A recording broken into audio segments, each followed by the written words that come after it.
Life can be pretty tough sometimes. When it gets too messy, it's more like a roller coaster ride. Too many ups, too many downs. But here is the thing, you don't have to let these ups and downs control you. You can detach from these situations and you can learn how to respond to them and you can find your inner peace. Let me break this down for you. Detachment is basically not letting yourself wrapped up in situations or whatever that is happening around you.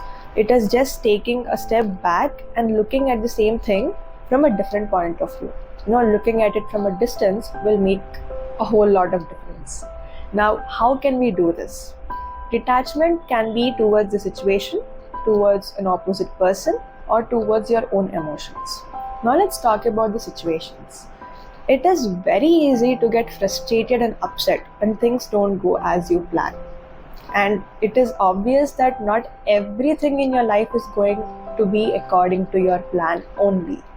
Now, things will fall apart, plans may change, you never know what will happen. And instead of choosing the easiest part to blame others, to just push everything and say that I'm frustrated, let's choose the hard part. Let's choose to accept it. Let's choose to respond it instead of reacting to the situations. Let's choose to stay calm and let's choose to not freak out every time when something goes wrong. It is very simple. Just take a moment and just sit down with yourself, talk to yourself, and analyze the situation. What is happening? Where did it go wrong? What can I do to fix it? Even if you have fixed it and it is not working, just get into a mindset wherein, okay, this is not working. What can I do next? Once you get into this perspective, nothing and no one can stop you. Seriously. It is very simple to not accept my mistake and put the blame on the other person, and that is what is happening all over the world these days. People are not accepting their mistakes, they're simply putting the blame on the other person. They're trying to put the blame on you, let them put. That should not bother you. Use your energy wisely.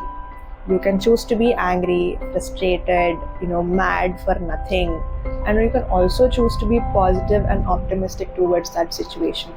How you choose your emotions, how you choose your energy and thoughts will literally dictate your whole life. Now let's talk about emotions.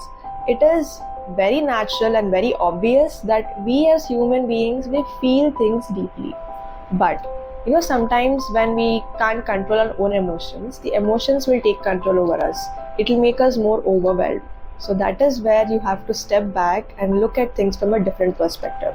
If you're feeling angry, just sit and talk to yourself. Okay, what triggered me? What can I do so that next time this is not going to trigger me again? If you're sad, just sit and talk to yourself. Okay, for this reason I'm feeling sad. Maybe 5 minutes later I feel better. So whatever you're feeling at that moment, just observe your thoughts. And remember, your thoughts are just like passing clouds. They don't define you. Emotions are very important tools, okay? And when you give other person too much lenience to control your thoughts, control your emotions, to control how you might respond, you are literally giving away all your power. So when the person knows how exactly you're going to react in every situation, he can do whatever he can. So instead, focus your energy more on keeping your emotions to yourself. Don't give away your power. It is your power. Keep it with you. Judging someone when they're in their best mood is not the true judgment. Judging them when they are in their negative emotions is probably a better judgment to have. Because when I am happy, when I'm jovial, I am my best and I'm very affectionate. Now, if I'm angry and if I'm frustrated, how I talk to the other person, how I'm dealing with things that are coming and falling on me, that really shows more about my personality and more about my character. Now, talking about people, we'll have multiple relationships in our lives with your family, your parents, your friends, your partners. So, and we all know that all these relationships, all these people who are very close to us will bring us a lot of joy in our life. But at the same time, they sometimes bring a lot of stress also. Because it's when two different people are trying to work on a single thing, there is going to be a difference in your opinion and clash of perspectives. And it is completely normal. And what I've learned lately is that no matter how much you say, no matter how much you explain, people will end up doing what they initially thought to do. So you cannot control them, and nothing is going to stop them, and it is better you let them go. All you have to do is just give them suggestion and let them decide.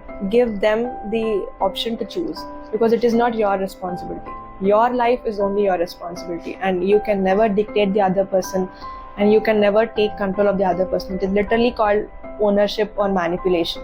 So just don't do that. Giving them the freedom to do whatever they want is the most highest respect you can give to that person.